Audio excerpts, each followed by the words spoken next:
ಪೊಲೀಸರ ಮೇಲೆ ನಂಬಿಕೆ ಇಲ್ಲ, ಸರ್ಕಾರದ ಮೇಲೂ ನಂಬಿಕೆ ಇಲ್ಲ, ಈ ವ್ಯವಸ್ಥೆ ಮೇಲೂ ನಂಬಿಕೆ ಇಲ್ಲ. ಇರೋದು ಒಂದೇ ನಂಬಿಕೆ, ಅದು ನಿನ್ನ ನೀತಿ ಮೇಲೆ, ನಿನ್ನ ನಿಜಾಯಿತಿ ಮೇಲೆ. ಅದಕ್ಕೆ ನನ್ನ ಷರತ್ತುಗಳಿಗೆ ನಿಮ್ಗೆ ಸರ್ಕಾರ ಒಪ್ಕೊಂಡ್ರೆ ನಿನ್ನ ಮಾತಿಗೆ ನಾನು ಕಟ್ಬೀಳ್ತೀನಿ.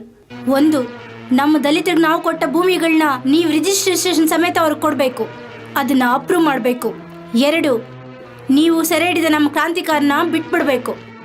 3, ನಮ್ಮನ್ನ ಜನರ ಮಧ್ಯೆ ಬರಕ್ಕೆ ಹೇಳ್ತಿದ್ದೀರಾ, ಬರ್ತೀರಿ, ಆದ್ರೆ ಊರಾಚೆರ ನಮ್ಮ ಮನೆಗಳನ್ನ ಊರ ಮಧ್ಯೆ ಹಾಕ್ಬೇಕು. 4, ನಮ್ಮವ್ರಿಗೆಲ್ಲ ಮನೆ ಕಟ್ಕೊಡ್ಬೇಕು, ಅವ್ರ ಮಕ್ಕಳಿಗೆ ವಿದ್ಯಾಭ್ಯಾಸ ಕೊಡ್ಬೇಕು, ಅವ್ರಿಗೆ ಸರ್ಕಾರಿ ನೌಕರಿ ಕೊಡ್ಬೇಕು. 5, ಬಡವರನ್ನ ಸಾಯಿಸೋಕೆ ದೊಡ್ಡವ್ರಿಗೆ ತುಪಾಕಿ ಕೊಟ್ಟಿದ್ದೀರಲ್ಲ, ನಮ್ಮ ಪ್ರಾಣ ಮಾನ ಕಾಪಾಡೋಕೆ ನಮಗೂ ತುಪಾಕಿ ಕೊಡ್ಬೇಕು.